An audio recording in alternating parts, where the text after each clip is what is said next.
Sudah muncul Bapak Ibu ya? Terlihat? Iya, sudah Prof. Baik. Jelas, Prof. Ya, karena dimintanya ini saya sedikit mengulas ke depan, ke belakang dulu karena kadang-kadang kalau kita kurang wawasan terkait dengan literasi kurikulum, sering gampang gitu mengambil keputusan itu ragu-ragu. Gitu. Oleh karena itu prinsip kurikulum ini harus disampaikan supaya Bapak Ibu dalam proses pelaksanaannya atau mungkin juga mengambil keputusannya itu merasa tidak terhambat psikologisnya gitu. Ada 3 sebenarnya yang dalam studi kurikulum itu.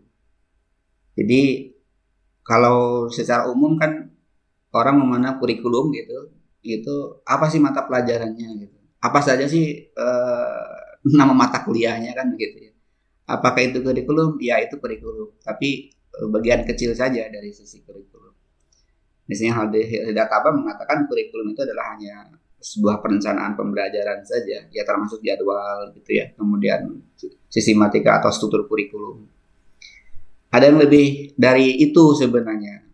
Ya, kurikulum itu adalah semua hal yang terkait dengan experience-nya, jadi pengalaman belajar. Jadi apa yang dikonstruksi, pengalaman apa yang harus dialami oleh siswa, oleh mahasiswa, itu adalah kurikulum. Nah, cuma masalahnya pengalaman belajar itu kadang-kadang dimaknai agak kurang tepat ya. Misalnya saya sering nanya, kalau PPL atau observasi lapangan, kalau geografi itu apa? Pengalaman belajar atau mengikuti pembelajaran? Umumnya Anda mengatakan bahwa ketika observasi adalah pengalaman belajar. Nah, itu harus diluruskan dulu. Pengalaman belajar itu adalah apa yang secara kognitif atau sikap yang dialami, bukan pada kegiatannya. Jadi kalau misalnya kita mendengarkan diskusi, sama-sama diskusi, tetapi belum tentu sama pengalamannya. Yang satu diskusinya pengalamannya adalah menganalisis, mungkin di tempat yang lain diskusi, tetapi mengidentifikasi misalnya pengalaman. Jadi seperti dalam kognitif kan kita tahu ya, level Bloom misalnya, itu adalah pengalaman. Pengalaman belajar itu maksudnya seperti itu, bukan mengikuti proses pembelajaran gitu. Nah itu aja harus dimaknai. Nah kurikulum itu oleh karena itu nanti kurikulum itu berkonsekuensi atau berimplikasi pada bagaimana landasan filosofisnya, landasan psikologisnya harus kuat gitu, karena akan memberikan pengalaman dari sisi jiwa gitu, kejiwaan, bukan dari aspek dia mengikuti gitu. Bisa jadi anak itu mengalami proses pembelajaran, mengalami kegiatan pembelajaran, gitu. Tapi karena tidak serius, tidak perhatian, pikirannya kemana-mana, gitu. Dia tidak mengalami pembelajaran sebenarnya gitu. Nah itu seperti itu. Jadi ini Caswell kelihatannya ke situ gitu ya.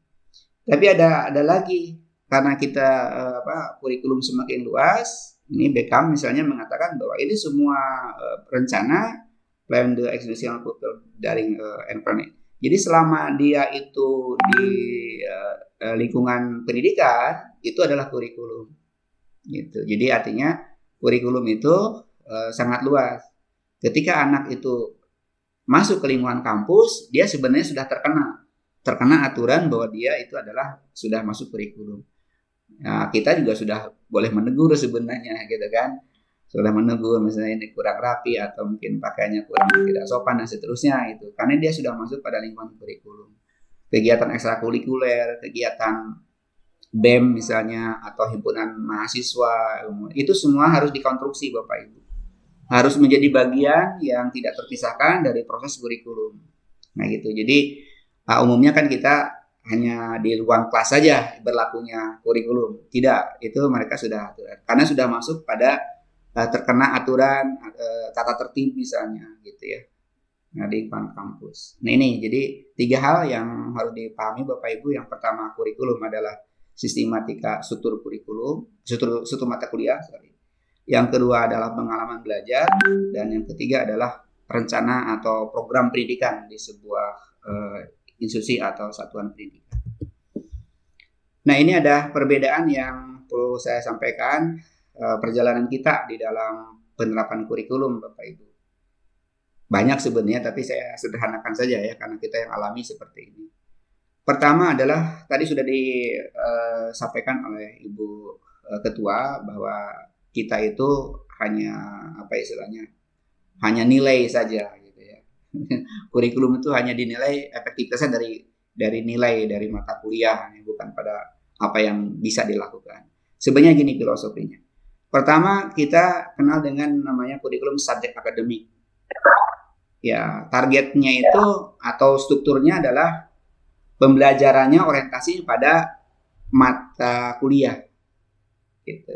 Oleh karena itu sebelah kanan Bapak Ibu, pekerjaan yang diperoleh bagi mereka yang dulu tahun 80-an, tahun 70-an adalah mereka yang memiliki ijazah, yang pinter misalnya nilainya matematiknya, kemudian nilai fisikanya, nilai bahasanya, bahasa Inggrisnya segala macam, nilainya bagus, mereka lah yang berhak memperoleh pekerjaan. Gitu, itu ciri dari subjek akademik, orientasinya pada mata kuliah gitu. Pada mata kuliah. Jadi hanya nilai aja, cerdas dan terampil, oke lah gitu ya, dapat seperti itu. Kemudian berkembang berikutnya tahun kalau di di persekolahan tuh tahun 2024 itu 2004 itu sudah mulai bergeser Bapak Ibu, yaitu kompetensi based education. Jadi sudah ke arah kompetensi, cerdas dan juga kompeten. Bisa apa? Bisa. Nah, pekerjaan yang diperoleh bagi mereka adalah mereka yang memiliki kompetensi. Ya, kompetensi walaupun mungkin nilai bahasa, nilai bahasa matematiknya rendah dan seterusnya. Tapi kalau dia bisa, ya kenapa? Mereka lah yang akan memperoleh pekerjaannya itu di situ. Jadi kompetensi orientasinya pada kompetensi. Nah, agak beda Bapak Ibu dengan outcome. Outcome base itu selain cerdas, kompeten, juga ada capable. Kapabilitas itu sebenarnya ada dua kata ya, kapasitas dan kompetensi dan abilitiesnya, jadi kemampuannya gitu. Nah, pekerjaan yang diperoleh bagi mereka yaitu memiliki kompetensi dan kapabilitas. Nah, ini kita masuk pada OBE, sedangkan kompetensi itu ya sebagian mungkin masih digunakan oleh beberapa perguruan tinggi, oleh di satuan pendidikan, tetapi di sekarang sudah bergeser ke outcome. Apa bedanya? Nanti saya coba dijelaskan. Ini perjalanan kurikulum OBE yang ada di kita, ya. Tahun 2000 itu yaitu pergeseran dari kompetensi ke arah ya dari berbasis ilmu ya, dari KBI ke KBK. Ya, jadi KBK itu merupakan salah satu langkah awal dalam penyelesaian sistem pendidikan dengan tuntutan global ya. Artinya intinya pada konsentrasi bagaimana merumuskan kompetensi. Nah, kompetensi itu saat ini masih berlaku dengan adanya KKNI. Jadi bagi mereka yang ingin bekerja, yang harus punya sertifikat kompetensi. Nah, itu adalah sebenarnya sisa-sisa ya, sisa-sisa dari kurikulum berbasis kompetensi yang saat ini masih digunakan untuk memenuhi rasa keadilan sebenarnya. Rasa keadilan. Kenapa rasa keadilan? Karena ya kalau Anda ingin masuk pada memperoleh bidding atau memperoleh misalnya kalau misalnya itu tawaran penelitian atau tawaran pekerjaan misalnya gitu. Nah, itu kan harus memiliki sertifikat. Nah, sertifikat sudah diperoleh baru memperoleh pekerjaan gitu. Padahal kan tidak harus seperti itu harusnya kan gitu ya. Tapi karena berbasis kompetensi ya setiap yang ingin melamar pekerjaan selain ijazah juga ada sertifikat kompetensi. Tahun 2010 itu mengintegrasikan standar nasional pendidikan dengan KBK. Ya, ini kemudian tahun 2012 itu muncul KKNI sebagai memperkuat sebenarnya persyaratan sebuah lulusan itu atau seorang lulusan itu dengan kompetensi.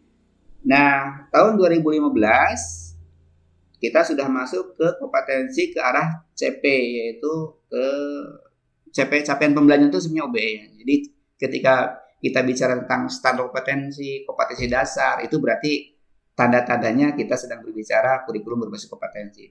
Tapi kalau tradisinya OBE, dia bilangnya itu capaian pembelajaran. ya sama aja sih isinya gitu ya. Cuma mungkin orientasinya agak beda Bapak Ibu. Nah 2015 kita sudah OBE sebenarnya. Cuma belum ada pasal yang terkait dengan MBKM. MBKM itu adalah yang kemarin 2020 itu membuka apa istilahnya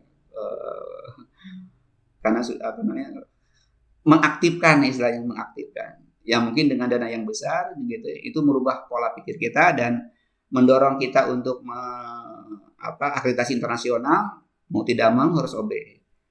Ada wacana kan bahwa Permendikbud 53 akan diubah oleh Pak Menteri yang lalu ya sebelum yang sekarang gitu. Yang usianya seumur jagung gitu ya sebentar sekali. Nah, beliau kan akan mengkaji ulang Permendikbud 53 begitu. Nah, kemudian kita agak sedikit ini lapornya gampang juga di perguruan tinggi. Gimana lagi ini baru juga diubah sekarang ubah lagi gitu ya. Kemudian mereka nanya gimana Pak Yani ini UPI gitu ya. Ya saya juga nanya juga ke UGM gitu. Gimana gitu mau gimana? Kalau misalnya prodi ini akan mengakreditasi internasional, maka OBE akan ditanya gitu. Akan ditanya. Jadi apa istilahnya? Terlepas dari ketentuan secara nasional, kalau misalnya kita internasional ya umumnya menggunakan OBE seperti itu. Mindsetnya apa? Bedanya dengan kompetensi dengan kapabilitas. OB ini perlu. Kalau kompetensi itu secara sederhananya masih mengumpulkan pengetahuan, keterampilan di kampus, berlatih, mungkin juga praktikum. Tetapi dia tetap di pojok kampus lah kita sampai dia bisa sesuatu lah begitu. Nah, gitu jadi.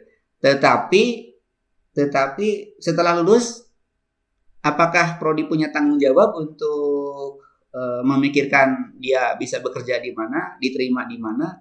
Itu bukan urusan kompetensi. Gitu. OB itu agak beda. Dia dituntut untuk bisa dari awal perumusan kurikulum, dia harus memperkirakan anak-anak itu supaya dia bisa diterima di masyarakat, supaya dia bisa eksis manfaat ilmu yang diperolehnya itu dipikirkan betul oleh OBE. Jadi kalau misalnya kompetensi itu ya sebatas mahasiswa itu bayar UKT, Anda beli kepada kami beli jasa maksudnya, kemudian kita layani jasa itu dengan pelatihan, dengan pendidikan sampai dia jadi sarjana. Nah itu kompetensi seperti itu. Nah setelah lulus, ya gimana nasib Anda aja silakan gitu. Jadi tanda kutip ada kurang bertanggung jawab secara pekerjaan yang ke depan. Gitu. Nah OB itu berusaha untuk bisa membantu lulusannya supaya dia cocok gitu ya dengan apa yang dibutuhkan di masyarakat dan ukuran keberhasilannya itu adalah dari apa dia eksis gitu ya. Makanya dalam IKU 1 ya Bapak Ibu, dia sudah bekerja di mana gitu. Sudah lama sebenarnya konsep ini. Sudah berusaha di mana gitu, eksis di mana gitu. Ini sebagai bahan pertimbangan. Ini tradisi OBE seperti itu sebenarnya. Nah, apa itu kapabilitas, kapasitas? Itu dicapai melalui ya harus berlatih menggunakan pengetahuan istilahnya gitu. Jadi bukan hanya mengumpulkan pengetahuan, keterampilan, tidak cukup. Nah, itu bagaimana cara si pengetahuan yang telah diperolehnya itu digunakan. Makanya munculkan kreativitas. Ya kasarnya itu bagaimana sih menggunakan pengetahuan? Yaitu diskusi, proyek, studi kasus itu kan sebenarnya dia sedang menggunakan pengetahuan. Nah, kapan dia mengumpulkan pengetahuannya? Harusnya mengumpulkan pengetahuan itu sekarang harus mandiri harusnya sih.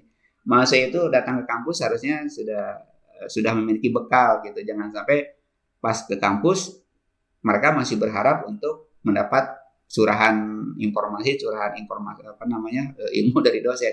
Harusnya sebagian itu bukan begitu. Mereka sudah harus menggunakan pengetahuan untuk meningkatkan kapabilitas. Apa bedanya kompetensi dengan kapabilitas? Saya ini ada gambar tukang bakso, Bapak Ibu. Saya suka dengan gambaran ini. Jadi ada tukang bakso bagus gitu ya, enak baksonya gitu.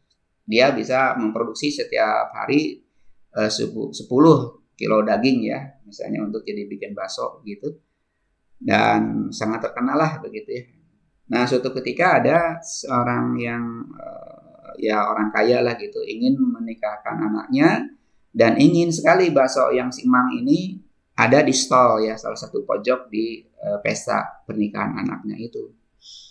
Tapi dia membutuhkan banyak, bukan hanya sekitar 10 kilogram daging gitu. Sebut aja ya, sekarang didramatisir 100 ya, 100 kilogram sekitar gitu. Dia tanya ke tukang bakso, "Mang, bisa nggak hari ini tanggal sekian bisa buka itu stall pesta pernikahan anak saya?" Nah, berapa memang? Ya 1 kintal daging mah harus habis gitu ya. Nah, kemudian si Mang Bakso itu mengatakan, "Wah, nggak bisa." "Kenapa nggak bisa?" "Ya karena saya hanya berkeluarga ini. Anak saya di sini, istri saya hanya segini." Kemudian ya barangkali saya nggak punya teman juga gitu. Lalu biaya juga nggak ada punya modal dan seterusnya. Nah, berarti si Mang itu adalah punya kompetensi tetapi tidak punya kapabilitas. Tapi kalau misalnya ada tawaran itu, kemudian dia mengatakan, beres Pak Haji, bisa segini? Iya, saya punya teman kok, punya teman yang bisa. Benar nih, punya teman. Apakah rasa baksonya sama nggak? Sama, saya jamin sama, karena saya yang akan jadi kokinya dan arahannya dari saya. Tapi uangnya sebagian, saya nggak punya uangnya ini, yang uang yang lainnya saya gunakan untuk biaya yang lain. Nggak apa-apa. Karena saya baik, Bapak, saya percaya dengan Pak Haji, saya akan cari pinjaman ke bank. Gitu. Jadi dia punya rekan, punya bank segala macam. Nah, berarti dia punya kapabilitas, kepemimpinannya ada, komunikasinya ada, kolaborasinya dengan teman-temannya ada, dan seterusnya. Nah, jadi yang diharapkan OB itu bukan hanya kompetensi Bapak Ibu, tapi juga ada aspek kemampuan yang lebih gitu ya, bukan sekedar itu. Nah, ini jadi praktek di lingkungannya ya. Kemudian kapabilitas diperoleh dari mana? Praktek di lingkungan yang sebenarnya, bukan hanya simulasi di kampus gitu. Tapi makanya ada istilah magang, ada MSIB, kemudian apalah gitu, semua yang terkait dengan itu melaksanakan prinsipnya untuk meningkatkan kapabilitas. Beberapa prodi Bapak Ibu ada mahasiswa yang kita menawarkan hanya 1 semester untuk on job training atau magang. Ada yang minta, saya boleh nggak dua semester? Kenapa? Yang ternyata dia punya dengan 2 semester dia ada jaminan untuk bekerja di tempat itu gitu. Jadi banyak sekali Bapak Ibu yang prodi-prodi yang anak-anak seperti itu. Kemarin juga ada yang dari yang pengen di Jepang ya untuk magang katanya. Datang ke saya, ketua prodinya ke saya gitu. Kalau misalnya diizinkan boleh nggak? Ya sebenarnya hak mahasiswa ya. Cuma nanti turun akreditasi prodinya katanya kan kelulusannya kan jadi lama gitu. Ya itu wilayah yang agak susah ya, silakan diperhitungkan oleh prodi. Tapi yang jelas bahwa mahasiswa itu pengen 2 semester untuk magang. Nah, ini untuk meningkatkan kapabilitas dan mengembangkan potensi kepemimpinan, komunikasi, kolaborasi, dan berpikir. Jadi ini mohon dipahami secara mindsetnya seperti ini supaya nanti kita punya mengatur kurikulumnya agak bebas gitu ya, tidak kaku. Nah, untuk memperoleh kompetensi dan kapabilitas ini harus diracik oleh prodi. Gimana baiknya gitu ya. Misalnya untuk yang di dalam kelas itu berapa SKS, kemudian magang dikonversi berapa misalnya. Praktikum ada berapa proporsinya, pertukaran mahasiswa barangkali dirancang juga seperti itu. Jadi kemarin itu sebenarnya kita dipaksa ya, dengan adanya IKU itu dipaksa.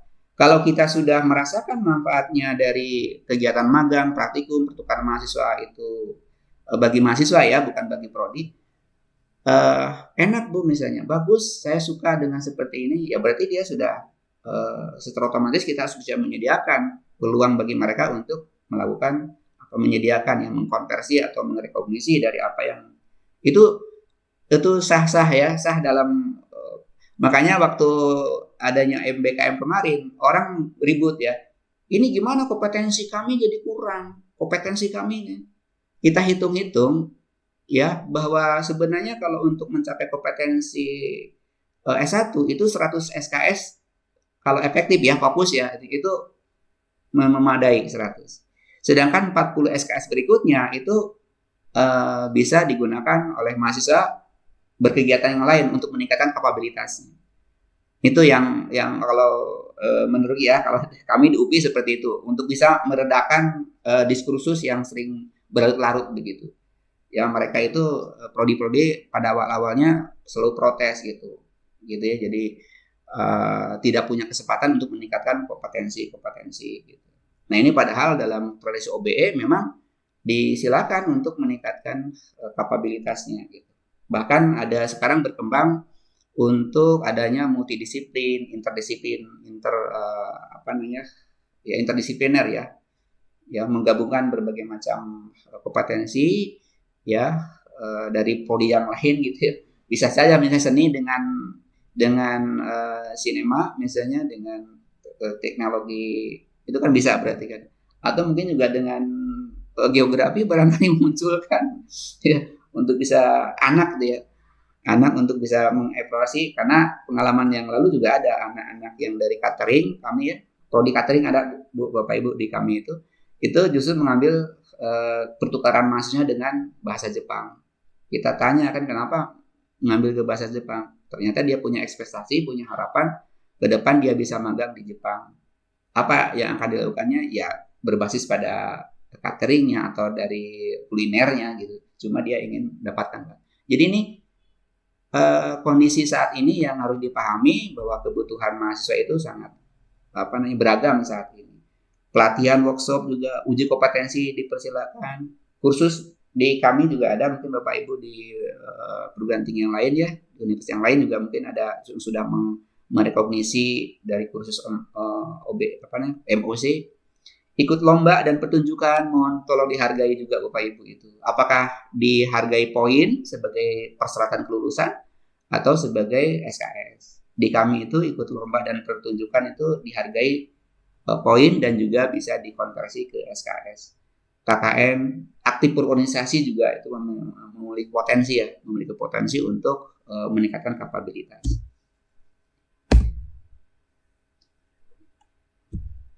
Ini kok jalan. Nah, jadi hasil belajar di luar prodi yang dapat direkognisi untuk pengembangan kapabilitas ya tadi saya sudah sebutkan, ada magang, penelitian, kewirausahaan, KTI, MOC, membuat karya seni juga misalnya, itu bisa jadi seperti itu, berorganisasi kegiatannya. Nah ini yang perlu sengaja saya gambar secara rinci seperti ini. Kan dalam pendidikan ada input, proses, dan output. Kompetensi itu baru output Bapak Ibu. Baru output. Yang kita hitung sekarang adalah outcome-nya. Setelah bisa apa, dia diterima di mana, perannya apa di masyarakat. Itu. Jadi kadang-kadang orang mengatakan berbasis outcome itu dimaknai bukan hasil ya. Berbasis manfaat gitu. Berbasis manfaat, jadi berbasis apa yang ukuran kita itu mengukur keberhasilan kurikulum itu adalah dari sejumlah alumni yang diterima di mana gitu. Kalau kompetensi sih mungkin gampang ya Bapak Ibu, gampang. Artinya gampang itu kita susun kurikulumnya, kita tata sampai dia bisa. Tapi kan belum tentu setelah dia bisa apakah dia itu bisa diterima oleh masyarakat, bisa bekerja atau enggak. Ini kan harus, karena mungkin keterampilan oke, tetapi ketika komunikasinya, kepemimpinannya, kepribadian segala macam belum kita bentuk gitu ya. Ya sehingga mereka tidak diterima di masyarakat atau tidak cocok gitu dari apa yang sedang kita pikirkan untuk dilatih, ternyata setelah lulus ketinggalan zaman teknologinya. Banyak kalau seni sih barangkali relate terus ya, setiap saat selalu relate. Tapi teman-teman yang di teknologi kebanyakan begitu. Jadi artinya dia belajar sekarang misalnya aplikasi tertentu, sudah lulus, aplikasi itu sudah hilang gitu. Akuntansi misalnya, akuntansi kompetensinya oke, pas dia lulus sudah diganti akuntansinya dengan aplikasi AI, dengan aplikasi tentang akuntansi kan, jadi dia nganggur gitu. Oleh karena itu seperti itu harus diantisipasi di dalam OBE gitu. Dari Ya seni sebenarnya, kalau seni pun sekarang kan juga ada juga ya, misalnya AI sudah suaranya, kemudian apanya sudah dicoba untuk digunakan pakai komputer gitu ya, sehingga bisa jadi ke depan bisa apa namanya surut seni. Tetapi ya harusnya menurut saya gitu, saya nggak tahu, saya karena bukan dari seni, harus ada tambahan Bapak Ibu menurut saya. Seni saat ini harus digaungkan dengan sebagai pendidikan karakter itu. Jadi kalau kita hanya seni untuk seni, kita tampilkan anak-anak tampil di mana, pertunjukan di mana segala macam, menurut saya itu di Indonesia termasuk yang sangat lemah gitu ya. Nah kalau misalnya seni sebagai sebagai apa pendidikan kepribadian, ke pendidikan dari apa namanya karakter, menurut saya itu bagus gitu, bagus. Karena sekarang ini kan, mohon maaf agak sedikit melempar gitu Bapak Ibu, anak-anak itu banyak yang punya kebutuhan khusus tanda kutip ya, bukan cacat ya, kebutuhan khusus ya, ada yang dyslexia, ada yang apa kurang apa segala macam. Mereka sebenarnya dicekoki hanya dengan materi kognitif ya, ngajar matematik, fisika, segala macam. Padahal mereka yang dibutuhkan adalah bagaimana apa namanya, kalau di Bandung mungkin Bu Heni ya, beberapa kursus dari seni itu menurut saya masih kurang sebenarnya. Saya kemarin juga punya anak pengen apa istilahnya kursus nari gitu ya, untuk mengembangkan motorik halusnya gitu. Agak susah juga ya, di mana sih bilang yang bisa khusus tentang itu. Nah, memang terbatas. Nah, itu kalau memang itu dijadikan sebagai salah satu apa namanya core bisnisnya dari atau outcome-nya dari seni, itu bagus. Teman-teman olahraga sekarang begitu Bapak Ibu.